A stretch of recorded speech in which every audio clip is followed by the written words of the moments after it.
সমস্ত বিষয় জেহাদের বিষয়গুলো যখন ক্লিয়ার করে দিলেন, ডেকে ডেকে বলেছিল আপনি আমাকে মুরিদ করেন।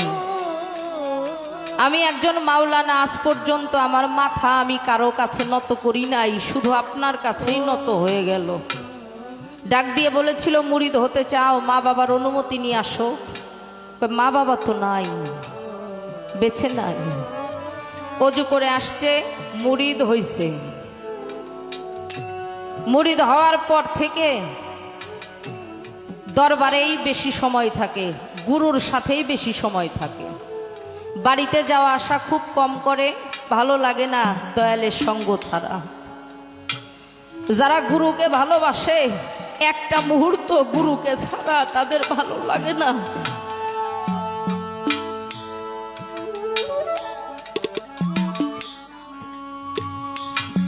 ওনার আবার দুইটা ছেলে, ওই দুইটা ছেলেও টাইটেল পাস মাওলানা। ডাক দিয়ে বলে আব্বা আপনি গেলেন জেহাদ করতে, গিয়ে নিজেই একটা ভণ্ড মানুষের প্রতারণার শিকার হয়ে গেলেন। নিজে মুরিদ হলেন, তার গোলামি করেন, দরবারেই পড়ে থাকেন। মানুষটা ভণ্ড, আপনি চলে আসেন তাকে ত্যাগ করে। মাওলানা নজরুল ইসলাম ডেকে বলেছিল আমার গুরুর নিন্দা তোরা আমার সামনে করিস না।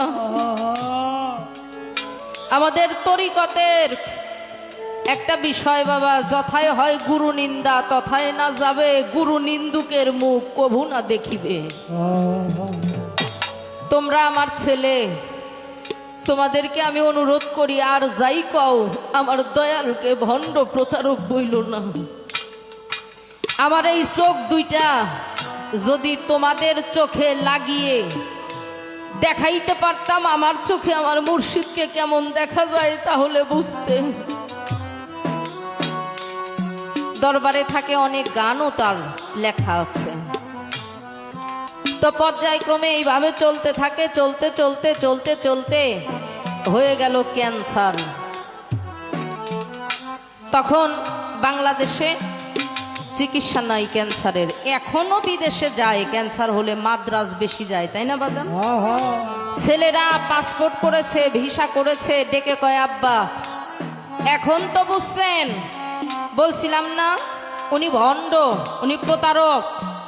যদি তিনি প্রকৃতই আল্লাহর ওলি হবে, ভণ্ড হবে, ওনার সঙ্গ করে আপনার ক্যান্সার হলো কেন? উনি পারতো না আপনাকে ভালো করতে যদি সঠিক আল্লাহর ওলি হতো? মাওলানা নজরুল ইসলাম বলেছিল পারবে, আমার বিশ্বাস, আমাকে নিয়ে চল দরবারে। ছেলেরা কয় আপনাকে আর ভণ্ড পীর সাহেবের কাছে যাইতে দেব না।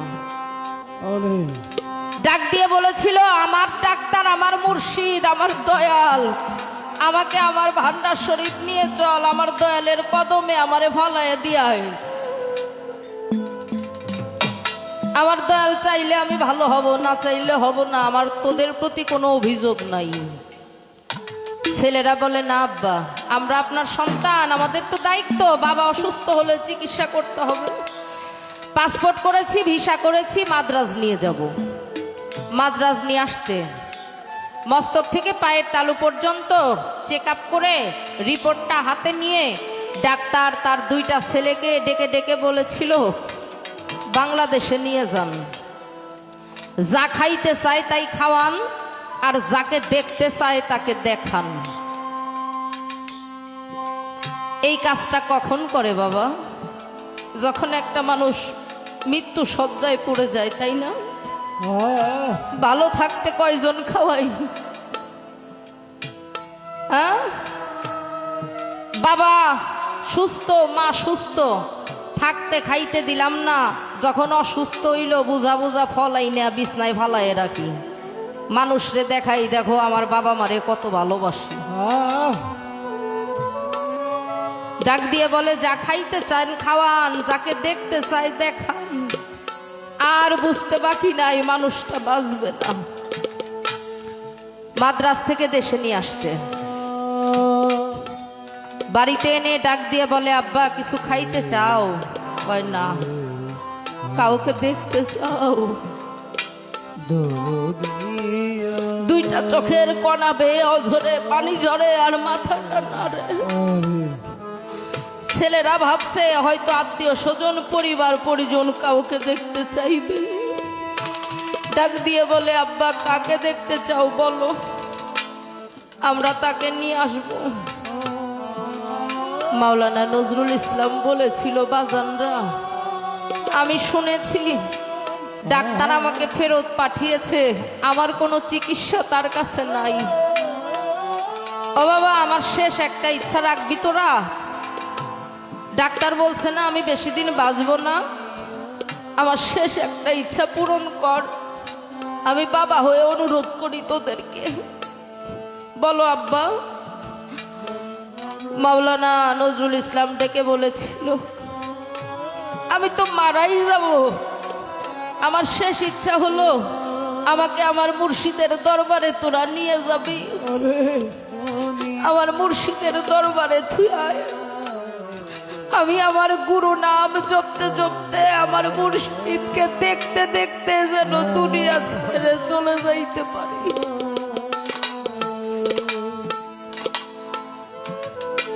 দুই ভাই কিছু সময় নীরব থেকে এক ভাই আর এক ভাইকে বলে, আব্বার শেষ ইচ্ছা, চল নিয়ে যাই।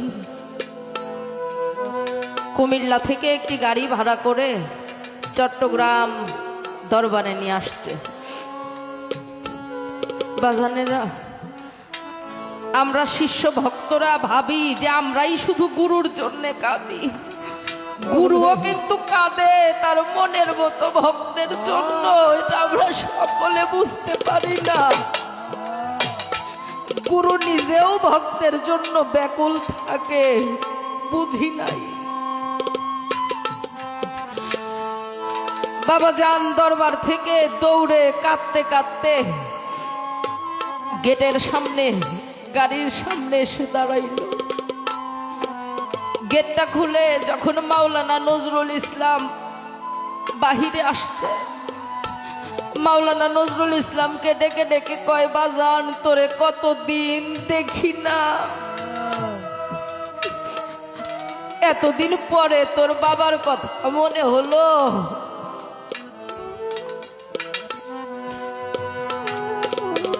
মাওলানার দুইটা সন্তান, ওরা ডেকে ডেকে বলেছিল, আব্বা বেশি দিন বাঁচবে না, আব্বাকে নিয়ে মাদ্রাজ ছিলাম, ডাক্তার ফেরত দিয়েছে। কি হয়েছে? বলে ক্যান্সার। আমার মাওলানা নজরুল আমাকে না বলে, আমার কাছ থেকে বিদায় না নিয়ে তো চলে যাইতে পারে না। ছেলেরা ডেকে বলেছিল, কি বলেন আপনি? আজরাইল যখন আসবে আপনার অনুমতি নিয়ে আসবে? কি বলেন? আমার আব্বার আর কোনো চিকিৎসা নাই, শেষ ইচ্ছা তাই পূরণ করতে আসছি। আমার আব্বার বিশ্বাস যে সে আপনার কাছে আসলে আপনি চাইলে সে সুস্থ হবে, আপনি পারবেন আমার আব্বাকে সুস্থ করে দিতে? টান দিয়ে বুকের মধ্যে জড়িয়ে ধরে বাবা ভান্ডারী নিজেও কাঁদে, মাওলানা নজরুল ইসলাম অঝরে, উভয়েই অঝরে গুরু ভক্ত কাঁদে। অনেক সময়, দীর্ঘ সময় বুকের মধ্যে রেখে এরপরে যখন বুক থেকে সরিয়ে দিল, ডাক দিয়ে বলেছিল, তোর শরীরের ক্যান্সার আমি আমার শরীরে নিয়ে নিলাম।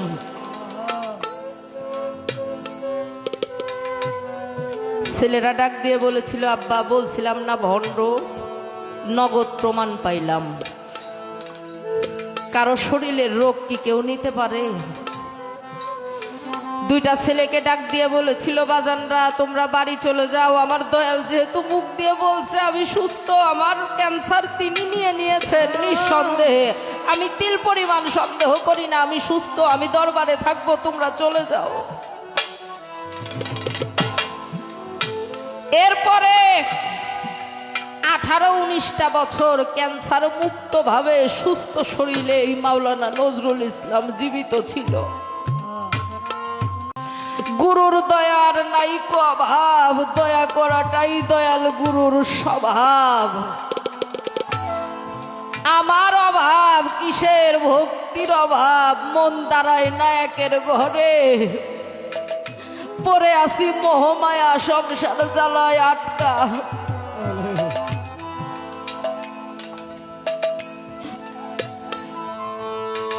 আগে বুঝি নাই, এখন বুঝি বিয়োগের যন্ত্রণাটা কি।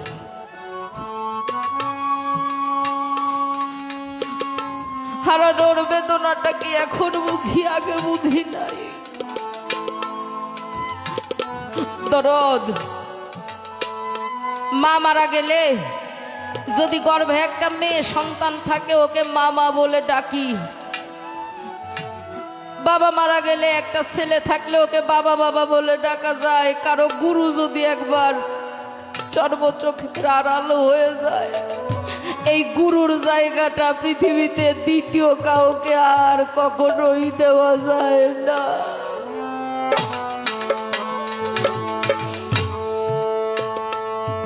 এখন শুধু কাঙ্গাল হয়ে পথের দিকেই চেয়ে থাকি। দয়ালাবারে পথ দিয়া আসবে রে, আমি সদা থাকি পথের দিকে যা আইয়া রে। অসীম বাবা এই পথ দিয়া আসবে রে, আমি সদাই থাকি পথের দিকে আইয়া রে। দয়াল আমার এই পথ দিয়া আসবে রে, আমি সদা থাকি পথের দিকে যাইয়া রে। এই রাস্তাতে কত লোক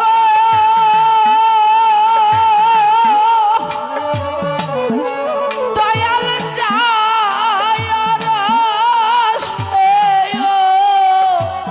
ও বীর ও তো ওরে দয়াল এই রাস্তাতে কত লোক, ওরে দয়াল আসে ও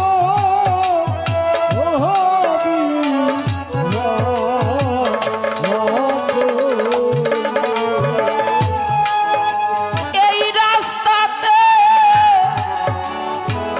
কত লোক দয়াল যায় রাস্তে, ও বীর তো কেমনে রইলা বুকে পাশান দিয়া। ওরে দয়াল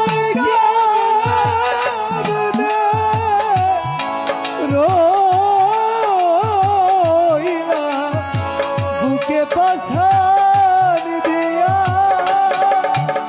তুমি কেমনে রইলা বুকে পাশান দিয়া, আমি সদয় থাকি পথের দিকে যা আইয়া রে। দয়াল আমার এই পথ দিয়া আসবে রে, আমি সদা থাকি পথের দিকে যাইয়া রে। অসীম জন্ম রে পথ দিয়া আসবে রে, আমি সদা থাকি পথে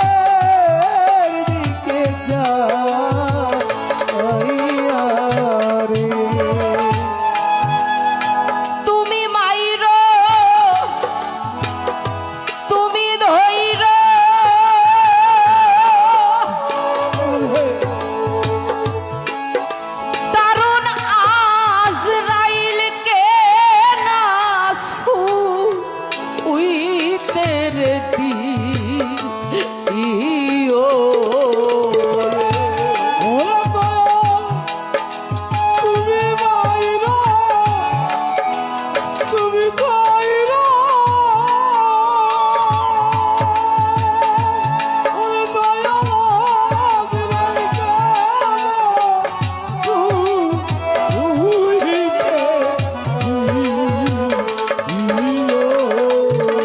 বাবু মিয়া তুমি মাইরো তুমি ধইরো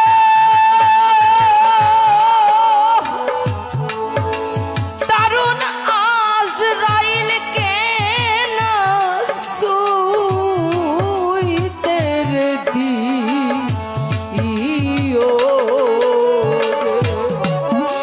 জানটা নিও নিজে আজরাইল হইয়া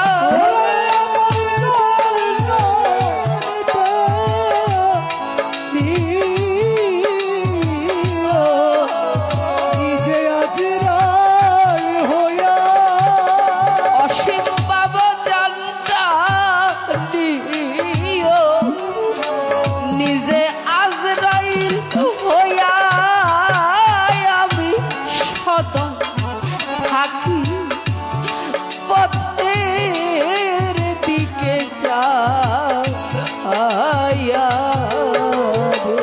দয়াল আমারে পথ দিয়া আসবে রে সদা থাকি পথের দিকে যাইয়া রে বাজান আমারে পথ দিয়া আসবে রে সদা থাকি পথের দিকে যাইয়া রে এই অধীনে এই নিবেদন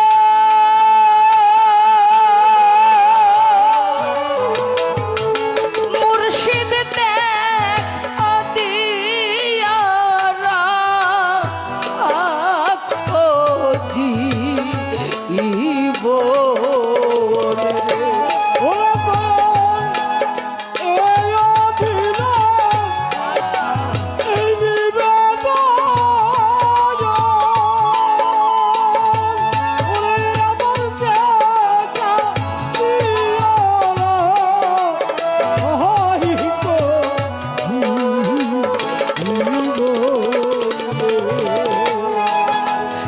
এই অধীনে এই নিবেদন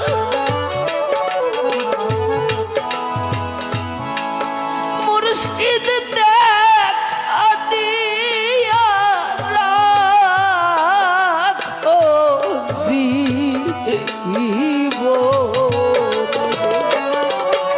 এই জানটা নিও তোমার নিজে আজরাইল হইয়া ওরে আমার জানটা নিও নিজে আজরাল হইয়া আলম চান রে এই জানটা নিও নিজে আজরাইল হইয়া আমি সদা থাকি পথের দিকে যাইয়া বাবু চালে পথ দিয়া আসবে রে খলিল জানেই পথ দিয়া আসবে রে রশিদ চিস্তি এই পথ দিয়া আসবে রে আমি সদা থাকি পথের দিকে যা